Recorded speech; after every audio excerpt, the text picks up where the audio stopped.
one to go. Now here, if you turn towards the kitchen, the central floor goes into the kitchen. And what we have had always, and have still, is the floor layering, all the layers, just go up this threshold thing and go into the kitchen.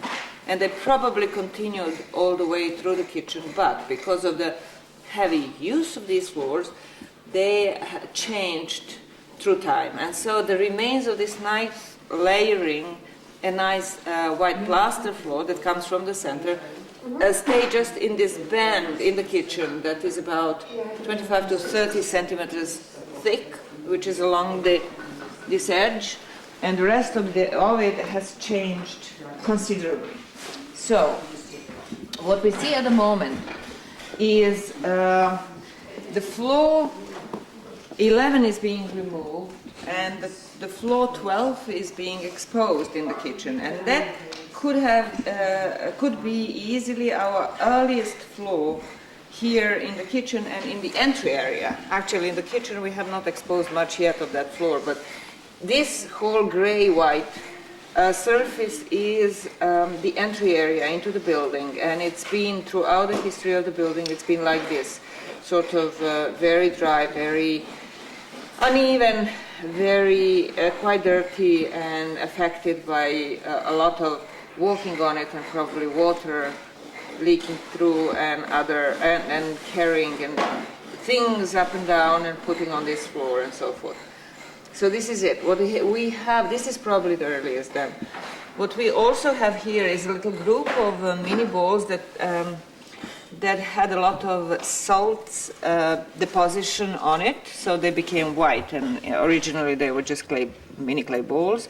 We have a possible original hole here for something, a little pole or something that was holding, again, something that we don't know what it was, and there is another one in this area. And these pins are marking the places where there are good phytolith traces which will be sampled, and there is a long one here which I don't know if it can be seen, and there is also a bit of pigment possibly here that fell on the floor and was maybe stepped on and became part of the floor. So that is the earliest one, in which in this phase the line of this floor has gone like that. We can see the white line, but then we see something also appearing, similar floor appearing here, which is on the same level as that. It might mean that this so-called kitchen entry area floors went all the way to there, and maybe even under this bench feature. So at this stage, what we had here was a post, and then we had plasters coming out of the east wall, and here forming a bench that was made of this brown packing in front of the post. And then this packing came in later, and we don't know for what reason.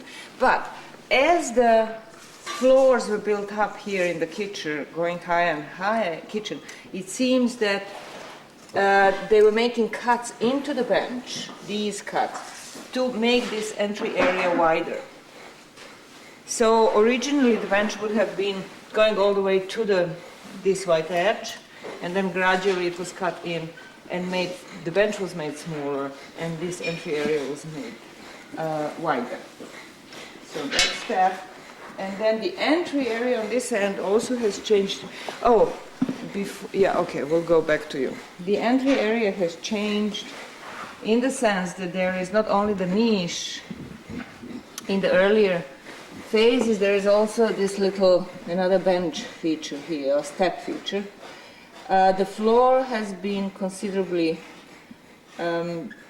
damaged by animal activity, but also was through use. There is also a number of mini